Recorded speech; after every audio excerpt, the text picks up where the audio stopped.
Students, आज हम लोग बुक कीपिंग एंड अकाउंटेंसी में सौदों की जर्नल प्रविष्टियां बनाना सीखेंगे। मैंने आपको उसके पहले खातों के प्रकार भेजे हैं कि खातों के 3 प्रकार होते हैं, व्यक्तिगत, वास्तविक और अवास्तविक। फिर उनके मैंने 3 नियम भेजे आपको। व्यक्तिगत खाते का नियम, पाने वाले को नाम करो, देने वाले को जमा करो।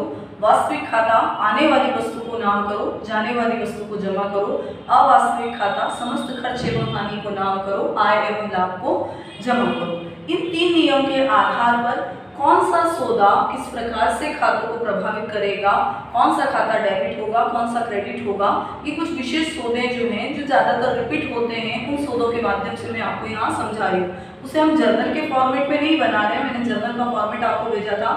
जर्नल में 5 कॉलम होते हैं। पहला डेट, दूसरा पर्टिकुलर्स, तीसरा एलएफ, चौथा डेबिट अमाउंट, 5वां क्रेडिट अमाउंट। जो पर्टिकुलर वाला कॉलम है जिसमें हम खाते को डेबिट और क्रेडिट करते हैं, साथ में नरेशन लिखते हैं, उस कॉलम में खाता कैसे डेबिट गया, कैसे क्रेडिट गया, उस खाते का क्या प्रकार था, क्या नियम के आधार पर अपन ने किया, मैं वो आपको समझा रही हूँ। ये आपको सवाल वाली कॉपी में नोट करना है। आपको अपनी कॉपी का जो पेज है उसके 3 भाग कर लेना है।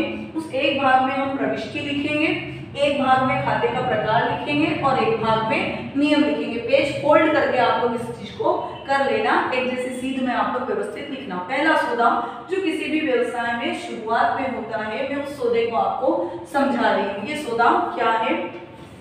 व्यवसाय प्रारंभ किया। इसी सौदे को आप इस प्रकार से भी लिख सकते हैं, व्यवसाय में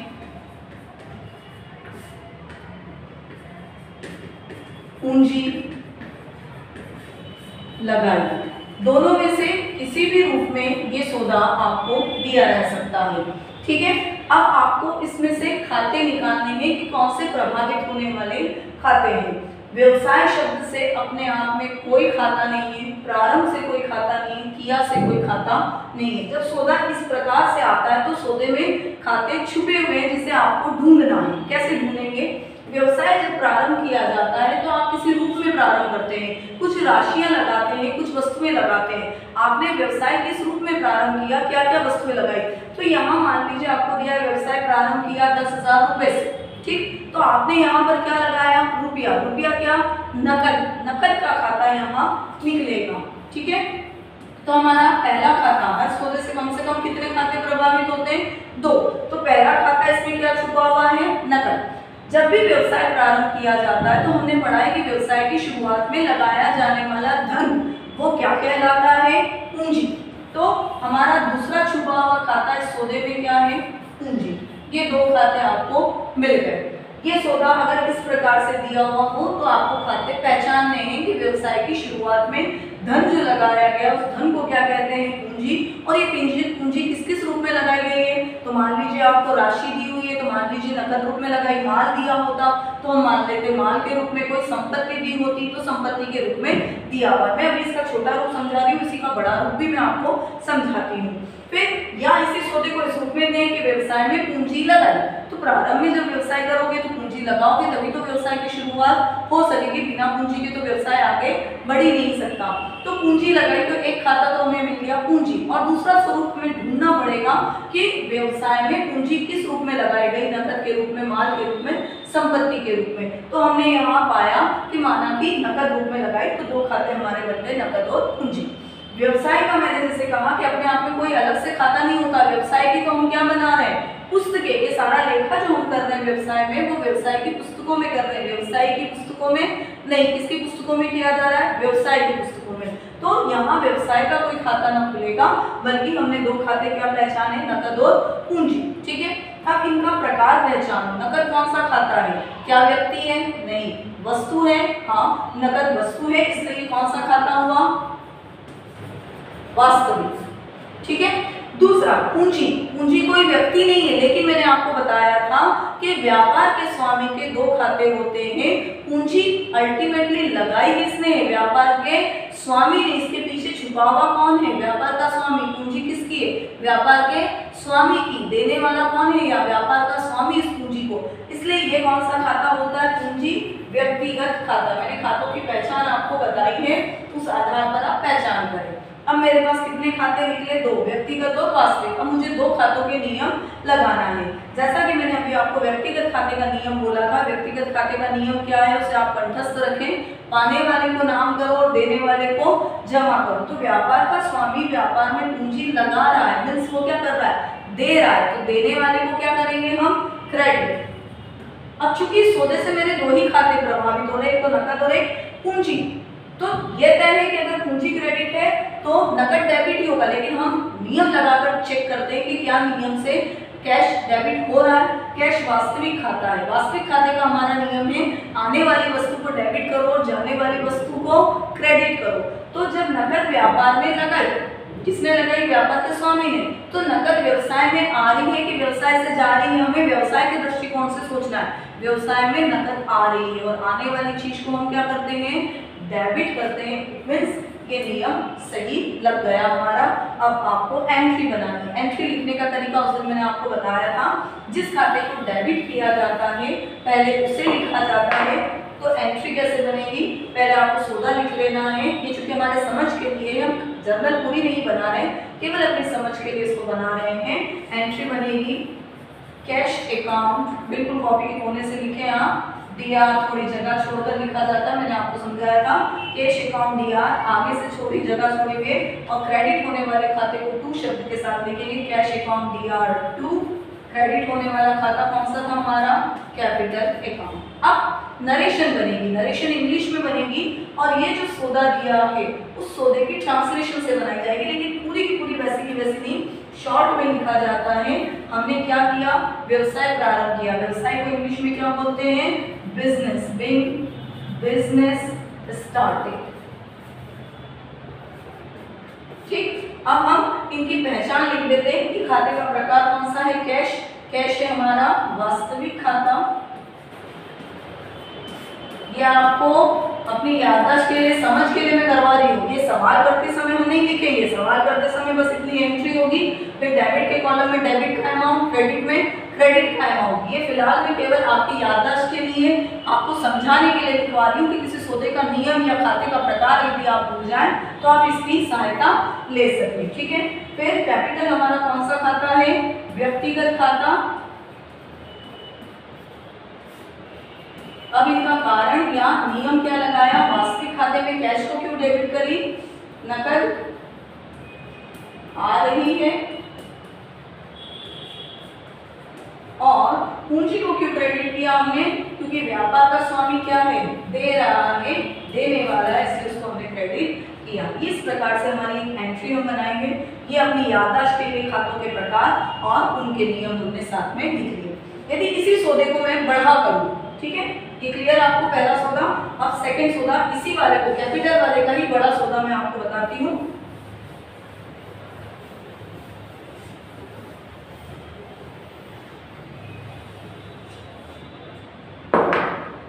नंबर 2 एंट्री अपन लेते हैं।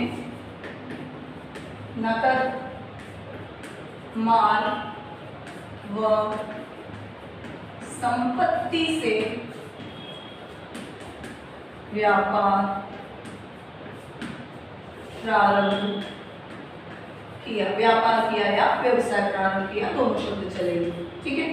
अब वही सौदा है, व्यापार प्रारंभ करना ही है। लेकिन अपनी बार मैंने आपको क्लियर कर दिया कि मैंने व्यापार कौन कौन सी वस्तुओं से शुरू किया। मैंने नकद माल और संपत्ति लगाकर व्यापार शुरू किया। अब यहाँ मुझे पहचान के खाते निकालने हैं। आपको एक शब्द बिल्कुल स्पष्ट दिख रहा है, नकद, इंग्लिश में कैश। माल, माल के लिए मैंने आपको बताया था 5 खाते हैं। ठीक है। क्रय, माल खरीदना। विक्रय, माल बेचना। क्रय वापसी, खरीदा माल वापस करना। विक्रय वापसी, बेचा माल वापस आना। 5वां होता है रहती आया, स्टॉक। तो यहाँ माल के लिए न खरीदा, न बेचा, न वापस आया, न वापस किया, इसलिए बचा कौन सा? रहती आया। ये माल हमारे पास स्टॉक में है जिस दिन हमने व्यापार में लगाया, इसलिए यहाँ व्यापार की शुरुआत में जो माल रहता है उसे हम क्या कहते हैं? स्टॉक नाम देंगे। ठीक है। अगला संपत्ति। संपत्ति को इंग्लिश में क्या कहते हैं? असेट्स। अब यहाँ तो ऑलरेडी 3 खाते निकल गए, लेकिन एक खाता और प्रभावित हो रहा है जो छुपा हुआ है। व्यापार की शुरुआत में जितना भी नकद माल या संपत्ति लगाई जाती है उसे सामूहिक रूप में क्या कहते हैं? जो धन लगाया गया वह धन कहलाता है पूंजी। तो ये हमेशा याद रखना कि जब भी व्यापार प्रारंभ करोगे तब पूंजी लगेगी। यदि व्यापार के स्वामी ने वह धन लगाया है तो ये सामूहिक रूप में क्या कहलाएगा? पूंजी, जिसे हम इंग्लिश में कहते हैं कैपिटल। ओके, अब इनका प्रकार निकालते हैं। नकद वस्तु है, इट मींस ये वास्तविक खाता। माल तो वस्तु होता ही है इसलिए ये भी वास्तविक खाता। संपत्तियां भी वस्तु ही होती है इसलिए ये भी वास्तविक खाता। कैपिटल अभी हमने तय किया, कैपिटल के पीछे छुपा हुआ कौन है? व्यापार का स्वामी, उसने पूंजी दी है व्यापार में, व्यापार के स्वामी द्वारा लगाया गया धन ही पूंजी कहलाता है, इसलिए ये कौन सा खाता? व्यक्तिगत खाता। ठीक है, अब इनकी नियम देखो आप। व्यापार में वास्तविक खाते का नियम है आने वाली वस्तु को नाम करो और जाने वाली वस्तु को जमा। तो नकद, माल और संपत्ति व्यापार के स्वामी ने व्यापार में लगाई, तो व्यापार में क्या हो रही है? आ रही है, इसलिए इनको क्या करेंगे? तीनों को डेबिट। ठीक, अब किसने लगाई? व्यापार के स्वामी ने। तो व्यक्तिगत खाते का हमारा नियम क्या कहता है? पाने वाले को नाम करो और देने वाले को जमा। तो व्यापार का स्वामी व्यापार में ये पूंजी लगा रहा है तो वो पा रहा है कि दे रहा है? वो दे रहा है, इसलिए उसको क्या करेंगे हम? क्रेडिट। ये हमारी एंट्री के खाते आपको मिल गए कि किनको डेबिट करना और किनको क्रेडिट। अब इसे एंट्री के फॉर्म में हम यहाँ पर नोट कर देते हैं।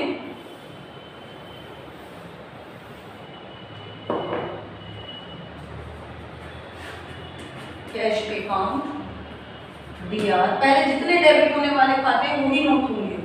स्टॉक अकाउंट डीआर, फिर संपत्तियों के लिए असेट। संपत्तियां जैसे आपको बोली मशीन से व्यापार प्रारंभ किया तो यहाँ असेट्स की जगह क्या नाम आ जाएगा? Machinery account DR. फर्नीचर से चालू किया तो फर्नीचर अकाउंट डीआर। तो यहाँ फिलहाल हो गया assets account DR to capital account. Being narration हुई, विंग बिजनेस स्टार्टेड। आप चाहें तो नरेशन को और बढ़ा सकते हैं। Being business started with cash, stock and assets. ठीक है, अब खाते का प्रकार लिख लें। वास्तविक खाता, ये भी वास्तविक खाता,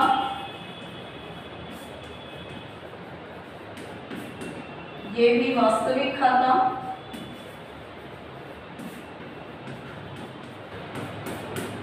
कैपिटल व्यक्तिगत खाता। अब इनका नियम लिख दें हम। नकद क्यों डेबिट करी? मूल कारण क्या? आ रही है। माल व्यापार में ये लिखा हो रहा है, आ रहा है। संपत्ति ये भी व्यापार में आ रही है। और लास्ट कैपिटल अर्थात व्यापार का स्वामी पूंजी देने वाला है, इसलिए उसे हमने क्या किया है? क्रेडिट। क्लियर? अब हमारा व्यापार प्रारंभ हो गया इस सौदे के साथ। जब व्यापार प्रारंभ हो जाता है तो व्यापार में लगातार सौदे होने चालू होते हैं। व्यापार का मूल सौदा जो सबसे पहले है वो मूल काम क्या है? माल खरीदना और बेचना। तो हम अब माल खरीदना और बेचना सीखेंगे। मैंने आपको बताया था माल दो प्रकार से खरीदा बेचा जा सकता है, एक नकद और एक उधार। नकद हम कब कहते हैं? जब माल खरीदते समय रुपए का आदान प्रदान हो जाता है उसे हम नकद सौदा कहते हैं। और यदि सौदे के थोड़े समय बाद जिस समय सौदा हुआ उस समय भुगतान नहीं किया जाता तो सौदे को उधार कहते हैं। पहले मैं आपको नकद सौदा बताती हूँ। मैंने आपसे बताया था पहले कि नकद और उधार सौदे में कैसे पहचानोगे? तो या तो स्पष्ट नकद शब्द हो, दूसरा व्यक्ति का नाम न हो और नकद शब्द भी न हो तो भी सौदा नकद माना जाएगा। जैसे मैं यहाँ लिख रही हूँ सौदा आपको दिया है, 3 नंबर के ऊपर ले लेते हैं। माल नकद खरीदा या आपको दिया हो इसी सौदे को नकद क्रेडिट। ठीक है, तो आपको दो खाते निकालने हैं। यहाँ बहुत स्पष्ट दिख रहा है, एक तो नकद, ठीक है, नकद खरीदा है, और माल का अपने आप में खरीदा वाला खाता कौन सा है? मैंने आपको भी बताया थोड़ी देर पहले कि माल खरीदते समय कौन सा खाता खुलेगा? क्रय। क्रय मीन्स परचेस। और यहाँ तो बहुत स्पष्ट दिख रहा है नकद और क्रय दो खाते दिख ही रहे हैं। तो नकद और क्रय, नकद कौन सा खाता, कैश, परचेस क्रय के लिए, ठीक है। अब दोनों कौन से खाते हैं अगर हम पहचान करेंगे तो नकद तो तय हो गया, नेचर नहीं बदलता है किसी खाते का, ये वस्तु है तो ऑलवेज वस्तु ही रहेगी, इसलिए वास्तविक खाता ही रहेगा। अब हम परचेस देखते हैं, परचेस एक्चुअल में क्या है, माल खरीदना। तो माल अपने आप में अभी हमने तय किया कि माल की भी नेचर कौन सी है, वास्तविक खाते की। तो अब की बार एक ही नियम में हमारी एंट्री बन जाएगी। वास्तविक खाते का नियम कहता है आने वाली वस्तु को डेबिट करो, जाने वाली वस्तु को क्रेडिट करो। तो आप देखिए कि जब हम माल खरीद रहे हैं तो माल आ रहा है कि जा रहा है, क्या स्थिति बन रही है। तो हमने माल खरीदा तो व्यापार में माल क्या हो रहा है, आ रहा है। आने वाली चीज को डेबिट, इट मीन्स आपकी परचेस क्या होगी, डेबिट। और जब माल खरीदेंगे तो भुगतान हमें करना पड़ेगा, तो कैश हमारे पास से क्या हो रही है, जा रही है, इसलिए कैश को क्या करेंगे, क्रेडिट। तो हमारी एंट्री क्या बनेगी, परचेस को डेबिट करो और कैश को क्रेडिट करो। अब एंट्री के फॉर्म में यदि आप उसे बोलते हैं तो एंट्री क्या बनेगी आपकी, purchases account DR to cash account, narration being goods, खरीदा के लिए यहाँ पे सेकेंड फॉर्म में आएगा परचेज, ठीक है। अब आपने माल खरीदा, खाते का प्रकार ये वास्तविक खाता, ये भी वास्तविक खाता। अब हम इनका रीजन या नियम लिख दें कि क्यों डेबिट या क्रेडिट किया। माल क्या हो रहा है, खरीदा तो माल आ रहा है इसलिए डेबिट किया है, और कैश जा रही है इसलिए क्रेडिट किया है, क्लियर। ये एंट्री हमारी कंप्लीट है। अब अगर इसी का मैं उधार का स्वरूप आपको बताऊं, मान लीजिए हम किसी व्यक्ति का नाम ले लेते हैं काल्पनिक, जैसे हमने राम से माल खरीदा। अब सौदे में नकद शब्द नहीं है और व्यक्ति का नाम भी दिया हुआ है आपको, तो ये सौदा क्या रहेगा, उधार। अब आप दो खाते निकालिए, तो एक तो आपको दिख ही रहा है कौन सा खाता है, माल खरीदा, वो खाता बदलेगा नहीं, माल खरीदा मीन्स क्या होता है, परचेस, ठीक है। और दूसरा अप्रभावित होने वाला खाता नकद हट गया, अब कौन सा खाता आ गया, राम। और हमारे दो खाते क्या बने, परचेस और राम। परचेस कौन सा खाता अभी तय किया आपने, वास्तविक, और राम कौन सा खाता, व्यक्तिगत। तो माल खरीदा तो इफेक्ट नहीं बदलेगा, जब आप उधार खरीदो तो भी माल आएगा और नकद खरीदो तो भी माल आपके पास आएगा। तो आने वाली चीज को क्या करो, डेबिट। अब राम व्यक्तिगत खाता है, तो आप देखो राम से माल खरीदा तो राम पा रहा है कि दे रहा है, राम से माल खरीदा राम दे रहा है, तो देने वाले को क्या करेंगे, क्रेडिट। तो हमारी एंट्री के दो खाते यहाँ भी मिल गए, परचेस को डेबिट करो और राम को क्रेडिट करो। एंट्री बनाते हैं सौदे की भी हम, यहाँ पे भी परचेस डेबिट, तो माल नकद खरीदो या उधार, ये फिक्स हो गया कि आपको परचेस को ऑलवेज क्या करना है, माल खरीदते समय debit. Purchases account DR to, देने वाला कौन, राम्स अकाउंट। अब याद रखिएगा व्यक्तिगत खाते जितने होते हैं उसमें एपोस्ट्रोफी S लगाया जाता है, क्योंकि आप लिखोगे राम अकाउंट तो राम खाता ऐसा हो जाएगा, राम्स अकाउंट मीन्स राम का खाता, ठीक। नरेशन बीइंग गुड्स परचेज, ये हमारी नरेशन बन गई। अब इसका कारण लिख दे डेबिट और क्रेडिट का, वास्तविक खाता माल आ रहा है और राम को व्यक्तिगत खाता,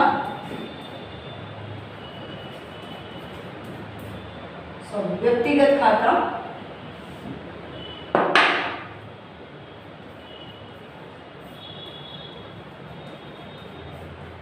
देने वाला, क्लियर। ये 3 सौदे हमारे हो गए।